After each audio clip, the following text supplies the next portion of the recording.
Front National, quelle perspective pour les élections municipales en Bretagne? Gilles Penel, tout nouveau secrétaire du FN en Ille-et-Vilaine, est chargé par Marine Le Pen de former les têtes de liste. Il nourrit de grosses ambitions pour son parti. Alors, chance réelle ou incantation? Réponse maintenant dans La Voix est libre.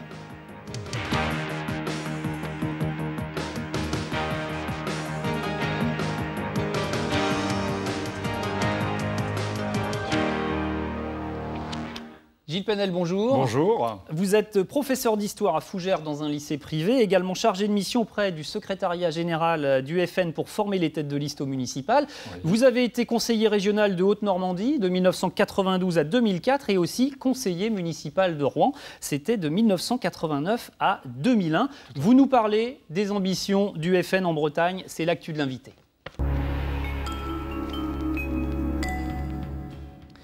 Vous avez annoncé des listes municipales dans plusieurs villes, Rennes-Saint-Malo dans votre département en Ille-et-Vilaine, mais aussi Lorient, Vannes ou Brest.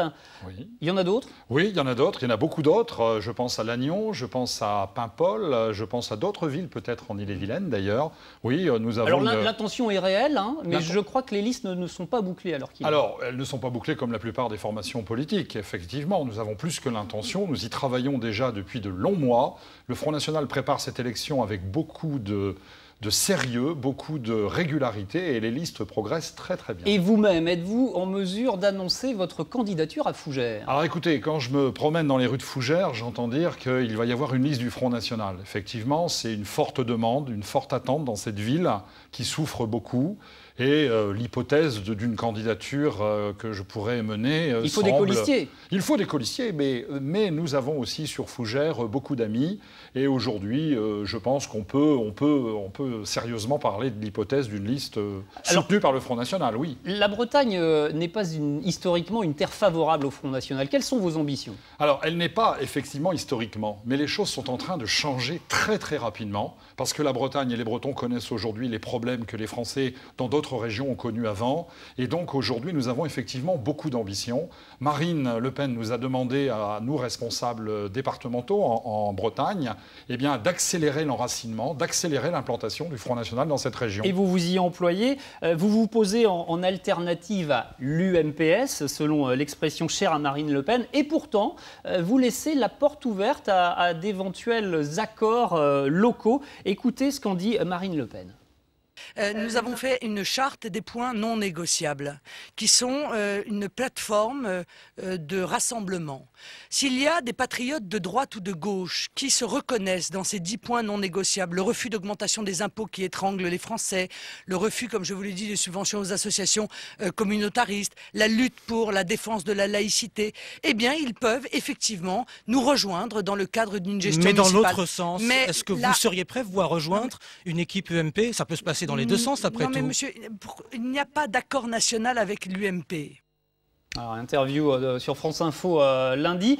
UMP, PS, UMPS, tout le monde dans le même sac, sauf que ça peut être utile pour prendre quelques villes quand même. Oui, mais il y a une grande différence entre les dirigeants de l'UMP, qui sur l'essentiel, selon nous, partagent les mêmes valeurs et les mêmes positions politiques que le Parti socialiste, et la base. Dans les villes que nous connaissons, sur le terrain, nous rencontrons des militants UMP qui sont favorables à travailler avec nous. Mais j'insiste, et comme l'a dit Marine très justement, nous avons aussi des gens qui viennent de la gauche, et des patriotes qui viennent de formation de gauche et qui sont prêts à travailler avec nous. Alors certes, aucune alliance au niveau national avec les instances dirigeantes de l'UMP. Vous le pensez réellement sur le territoire breton? Oui, je le pense, parce que les choses sont en train de bouger énormément. Le Front National apparaît maintenant comme une grande formation politique capable de rassembler autour de lui des gens qui n'étaient pas au départ pour lui. Mais même si on vous a souvent reproché des échecs de gestion à Toulon ou Vitrolles quand vous êtes arrivé aux affaires dans ces villes, pourquoi feriez-vous mieux maintenant? Alors, c'est une histoire qui remonte il y a 20 ans. D'accord? Donc ça remonte déjà très loin. Et puis, en 20 ans, beaucoup de choses ont changé. Le Front National s'est perfectionné. Il y a une formation maintenant régulière. Nos têtes de liste, nos principaux candidats se préparent à cette élection. J'y participe moi-même en tant que formateur. On étudie ce que c'est qu'un budget, comment réagir sur un budget, quelles sont les compétences d'une commune, et puis demain, quelles sont les compétences du conseil régional. Je pense que la classe politique qui répète sans cesse nos incompétences va être surprise par la performance. Alors vous avez aussi lancé un appel à l'aide des cadres A ou B dans l'administration qui pourraient venir en encadrer en quelque sorte les cabinets de vos futurs élus. Est-ce qu'en même temps, ce n'est pas un aveu d'incompétence, finalement? Vous appelez à l'aide? Alors cet appel à l'aide, il a été fait dans les communes que le Front National va probablement gagner l'année prochaine. Et nous lançons un appel effectivement à ces fonctionnaires en leur disant nous allons avoir besoin de vous, de vos compétences, mais dans toutes les mairies, les élus ont besoin de la compétence des fonctionnaires. Sous-entendu, vous n'êtes pas forcément très bien entouré à l'heure qu'il est. Si, nous le sommes, mais nous voulons plutôt rassurer ces fonctionnaires en disant voilà, nous allons travailler ensemble demain. Un mot sur l'image du Front National qui se polisse, on peut le dire, avec Marine Le Pen. Vous êtes enseignant, alors vous devez certainement vous en souvenir. Jean-Marie Le Pen aimait beaucoup taquiner, pour ne pas dire critiquer les enseignants. Marine Le Pen, c'est l'inverse. Elle les aime bien, elle les flatte, comme elle courtise également les fonctionnaires en général. Qui faut-il croire? Écoutez, moi je pense que les choses là aussi sont en train de changer. C'est vrai que Marine Le Pen ne fait pas ses meilleurs scores dans les salles des profs, on peut le dire ensemble. Par contre, elle fait ses meilleurs scores chez les ouvriers, les paysans, ceux qui souffrent aujourd'hui. Mais aujourd'hui, les choses évoluent. Des professeurs qui connaissent aujourd'hui dans leurs cours qu'ils sont menacés physiquement, des professeurs qui se rendent compte que nous avons des solutions aussi pour eux, que nous sommes aussi pour la défense d'un grand service public d'enseignement, nous rejoignent, effectivement. Et là aussi, il y aura des surprises. Autre exemple de différence, l'affaire du bijoutier de Nice. Oui. Alors, on aborde là un de vos thèmes de campagne, qui est la sécurité. On va le voir dans le Huffington Post. Jean-Marie Le Pen dit qu'il aurait aussi tué le cambrioleur en pareille circonstance, quand Marine Le Pen, elle, affirme qu'il ne s'agissait pas d'un cas de légitime défense. Qui a raison? Qui représente la ligne du parti? Écoutez, la présidente du Front National s'appelle Marine Le Pen. Et je pense que les deux sont d'accord pour dire qu'aujourd'hui, l'État, parce qu'il ne fait plus rien dans la lutte contre l'insécurité, a laissé les gens sans assistance. Alors qu'il y ait des faits comme celui de Nice, eh bien ça va malheureusement, je le crains, malheureusement, se renouveler parce que les gens n'ont plus que leurs propres moyens pour se défendre. Mais là, il faut bien se positionner. On ne peut pas être tiède sur une affaire comme celle-ci. Vous, par exemple? Est-ce que vous pensez qu'on peut se faire justice soi-même dans notre état de droit? Non, je pense qu'on ne peut pas faire ce justice soi-même. Je pense que c'est le rôle de l'État de protéger les citoyens. Le seul problème, c'est qu'il ne le fait plus aujourd'hui. Et moi qui suis prof d'histoire, je peux vous dire que dans les périodes de l'histoire où l'État a démissionné face à l'insécurité générale, je pense au Moyen-Âge, eh bien il y a un autre pouvoir qui s'est mis en place. Alors ça, je le regrette, les féodaux qui ont protégé les populations. Eh bien aujourd'hui, c'est à l'État d'assurer la protection des citoyens. Et donc, il faut éviter forcément ce vous êtes dans la lignée de Marine Le Pen. Pour autant, si vous aviez à voter aujourd'hui pour Jean-Marie Le Pen, s'il était votre candidat, est-ce que vous voteriez pour lui? Bien évidemment, je voterais pour Jean-Marie Le Pen. Jean-Marie Le Pen a eu l'immense mérite, avant tout le monde, il a été attaqué pour cela, de dénoncer les maux qui pesaient sur la France. Donc aujourd'hui, on peut ne pas être dans la ligne officielle du parti et porter son étiquette. Mais la ligne officielle du parti, elle est avec Marine Le Pen. Et je suis totalement d'accord avec Marine. Oui, mais en l'occurrence, Jean-Marie Le Pen n'a pas le même point de vue et porte quand même cette étiquette. Différence de génération, différence de caractère, voilà. Mais je pense qu'il ne faut pas opposer en permanence... C'est peut-être arrangeant aussi, non? Que l'un incarne la frange plus dure pour ne pas laisser fuir les militants les plus extrémistes? Non, pas du tout. Il n'y a pas de militants extrémistes au Front National. Il n'y a que des patriotes qui veulent défendre leur pays. Alors vous mettez en garde aussi contre, toujours parlons de la sécurité, la montée de la barbarie. Alors que vous écrivez avec un grand B, un B majuscule, on va le voir, les barbares ne sont pas à nos portes, ils sont dans nos murs. C'est votre campagne d'adhésion. Ça tient plus de la rhétorique et de la formule que de la réalité, non? Non, c'est malheureusement la réalité. Parce que ce qui s'est passé à Brétigny-sur-Orge, où des pillards ont agressé les gens qui étaient en train d'agoniser. Quand, dans le quartier du Blône à Rennes, on caillasse les policiers qui viennent sauver les pompiers, excusez-moi, qui viennent sauver des vies, ça s'appelle de la barbarie. Et nous sommes là pour dire la vérité aux Français, c'est qu'aujourd'hui, l'insécurité prend une dimension bien supérieure. Et quand on attaque les pompiers, par exemple, ça s'appelle de la barbarie. Alors ces faits existent, ils sont incontestables. Oui. Alors je ne sais pas si vous allez parfois à Landudal, à Trévérec ou à Saint-Dominique. Est-ce que vous pensez que si je vais à Trévérec ou à Saint-Dominique, je vais croiser les barbares? Écoutez, tout au moins dans certaines régions de notre Bretagne, les agressions contre les commerçants, les agressions contre les personnes, les cambriolages en présence des gens où on va menotter les gens, ça s'appelle aussi de la barbarie. Paris. Mais là, vous généralisez un peu peut-être, ou en tout cas c'est le seul thème de votre campagne. Est-ce que vous ne pensez pas qu'on vous attend en tant que grande formation politique, comme vous venez de le dire tout à l'heure, est-ce qu'on ne vous attend pas sur d'abord d'autres thématiques? Non, mais nous avons d'autres thématiques. Cette campagne que j'ai lancée en Ille-et-Vilaine d'adhésion, et qui marche très bien d'ailleurs, était juste après l'été. Nous avions connu un été effectivement où la montée de la violence avait été particulièrement forte dans notre pays. C'était une réaction à cette actualité. Mais demain, nous parlerons évidemment du chômage de masse qui frappe la Bretagne ou d'autres thèmes. Ce n'est pas notre seul thème. Alors, on va faire un tout petit peu de rhétorique, si vous le voulez bien, et le professeur d'histoire que vous êtes va certainement apprécier. Pour les Grecs de l'Antiquité, le barbare était un étranger qui ne sait pas parler le grec. Est-ce que, comme le dit ironiquement le dessin de notre ami Loïc Schwartz, vous allez le voir, votre barbare est aussi l'étranger? Non, pas du tout, pas du tout. Nous ne faisons pas forcément un amalgame.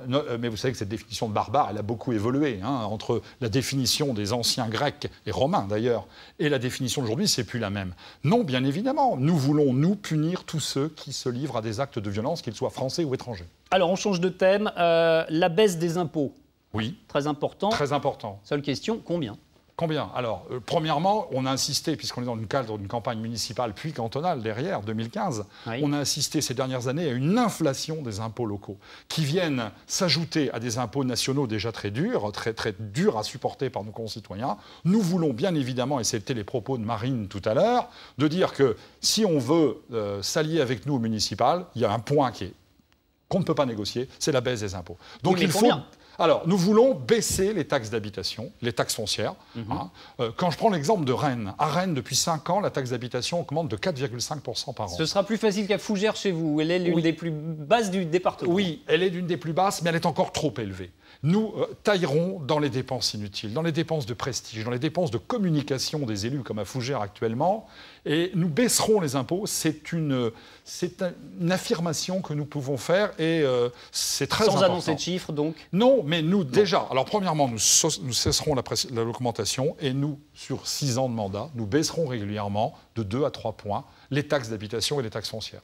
Actualité plus interne à votre formation, le FN est une belle imposture selon votre prédécesseur Cédric Abdillah, qui l'a dit au Mensuel de Rennes. Il reproche au Front National d'avoir maltraité ses cadres, lui comme d'autres. Écoutez-le.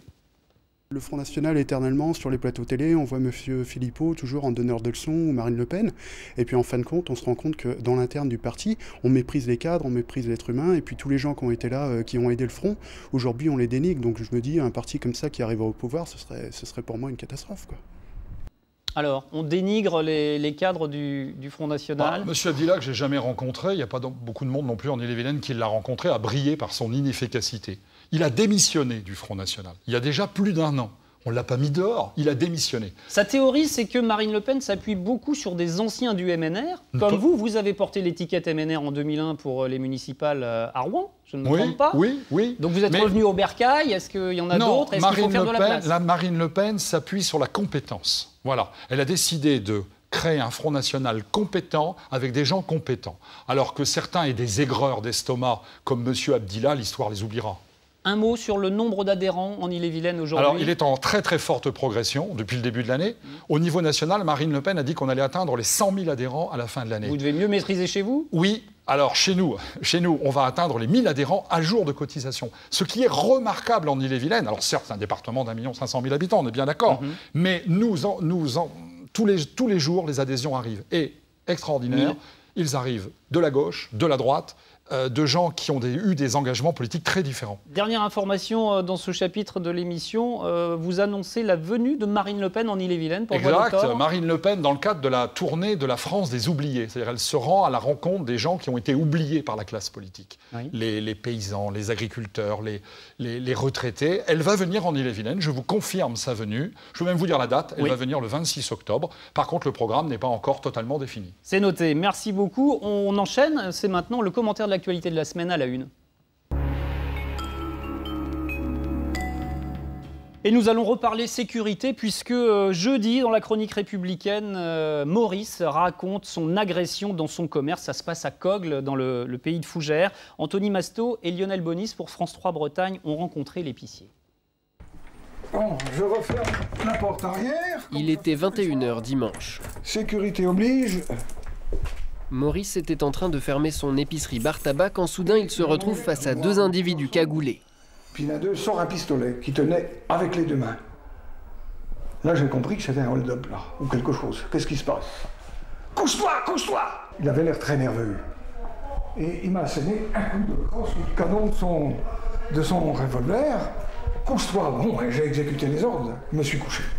Pendant ce temps, les 2 braqueurs passent dans la salle d'à côté, derrière le bar. Ils volent quelques cartouches de cigarettes et prennent la fuite. Je n'ai vu que mon mari. Quand j'ai arrivé, je croyais qu'il avait fait un malaise. Il était plein de sang. Je dis, mais qu'est-ce qui se passe? Mais t'as pas vu qu'on a été braqué? Regarde ton tabac. Et puis, voilà. La délinquance s'est déplacée vers les petites communes. Parce que il y a moins de contrôle, il y a moins de surveillance, il y a moins d'équipement. Donc pour le cambrioleur, c'est un peu plus facile, quoi. En 2 ans, Maurice et Viviane ont déjà subi 4 cambriolages ou intrusions.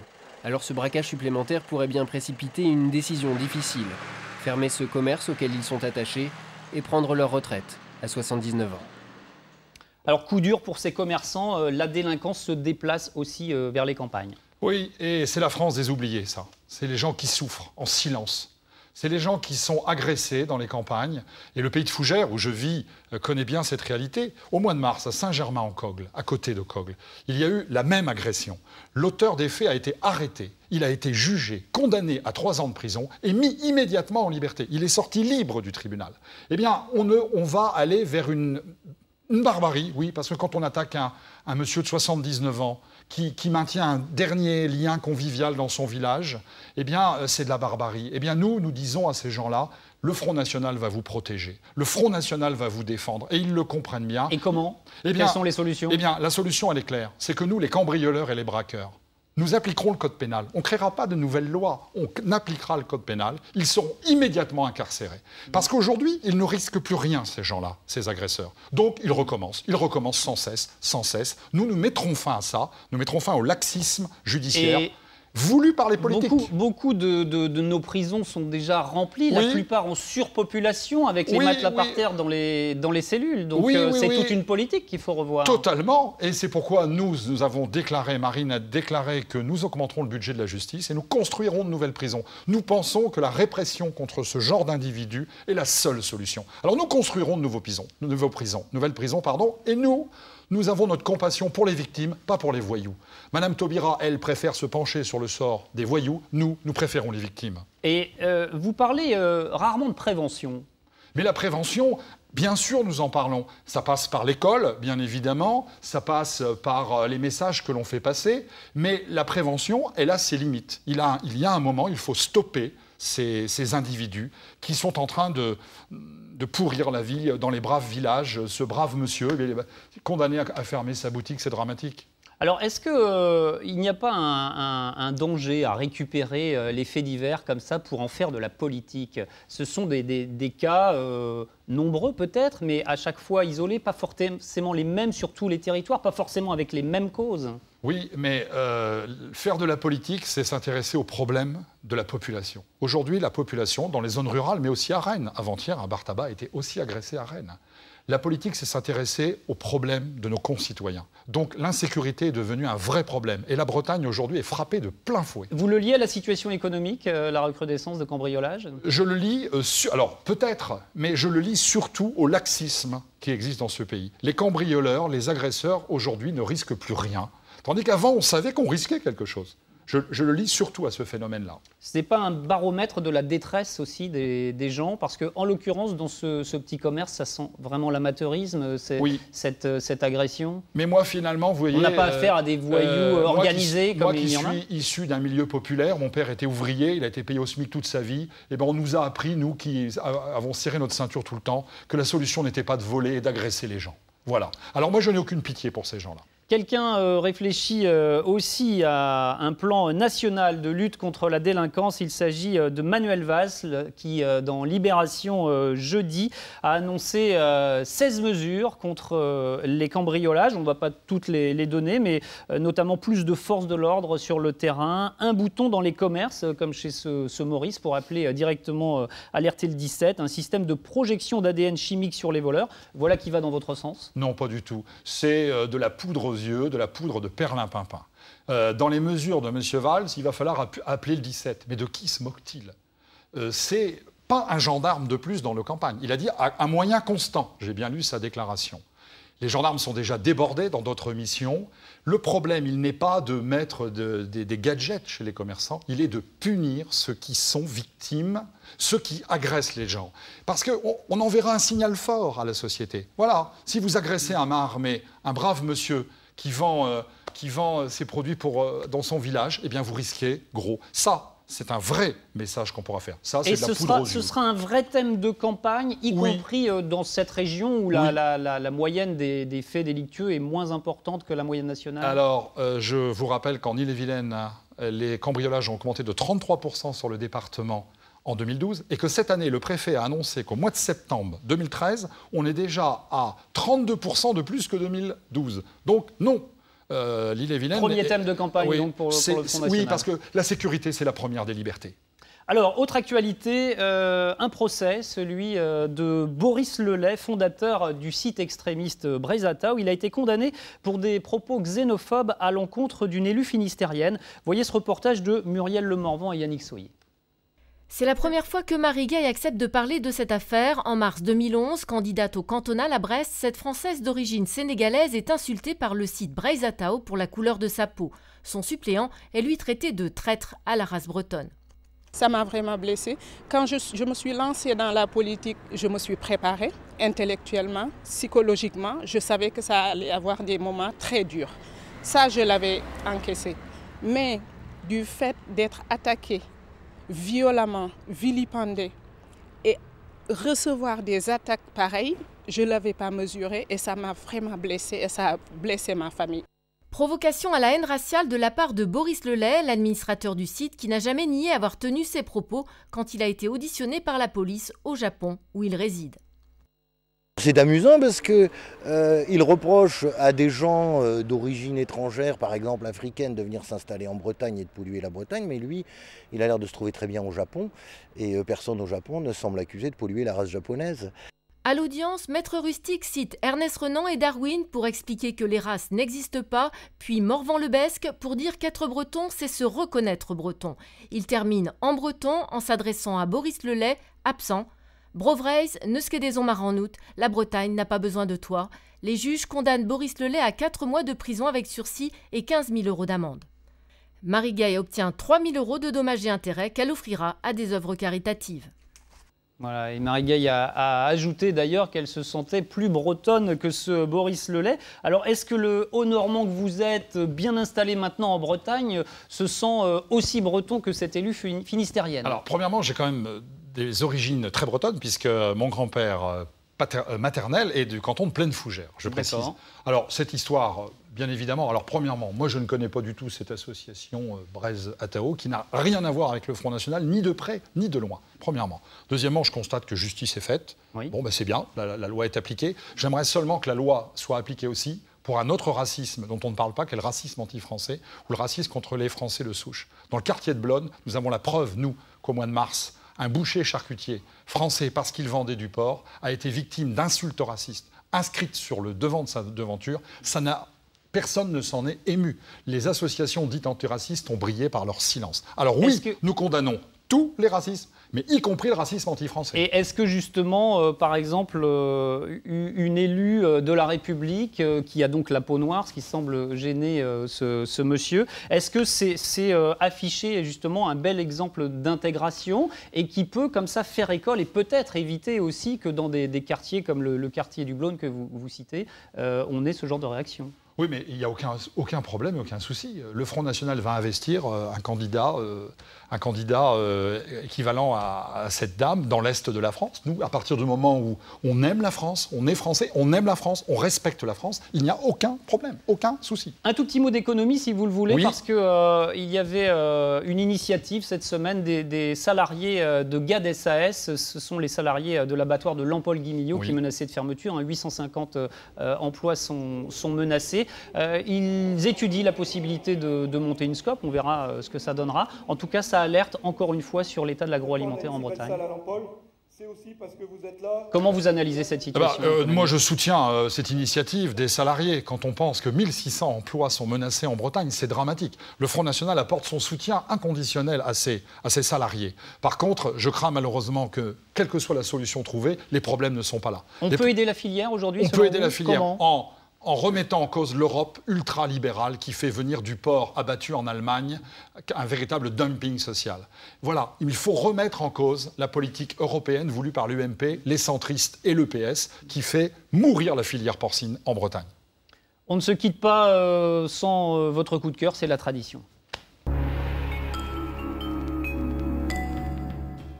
Alors on va parler à la fois cinéma et exposition, puisqu'il s'agit de la première exposition filmée du British Museum. C'est sorti en salle cette semaine comme un long métrage, ça s'intitule « Vie et mort à Pompéi et à Herculanum ». Oui, c'est mon coup de cœur parce que j'adore Pompéi, je suis passionné par l'histoire des volcans et c'est un magnifique film qui est à la fois un film catastrophe, donc qui peut plaire aux jeunes et qui peut plaire aujourd'hui, mais avec un apport historique extraordinaire fait par des archéologues et qui nous montre que cette civilisation romaine qui est à la base de la civilisation européenne était fantastique et grâce à cette éruption qui a été un drame humain, c'est une chance pour l'histoire. Et cette façon de revisiter l'histoire, vous qui êtes enseignant, c'est une bonne manière d'attirer l'intérêt chez Oui, je pense que public. c'est une manière très intelligente et très moderne de faire aimer l'histoire et de faire connaître le passé. Bon, un film de qualité donc, que nous recommandons grâce à vous. Merci Gilles Penel, c'est déjà la fin de cette émission. La semaine prochaine, je recevrai Bertrand Desplat, le président de l'En Avant Guingamp. Nous parlerons donc football et vous le verrez, les paysans se sentent bien loin du foot business du PSG ou de Monaco. Tout de suite le journal, à samedi.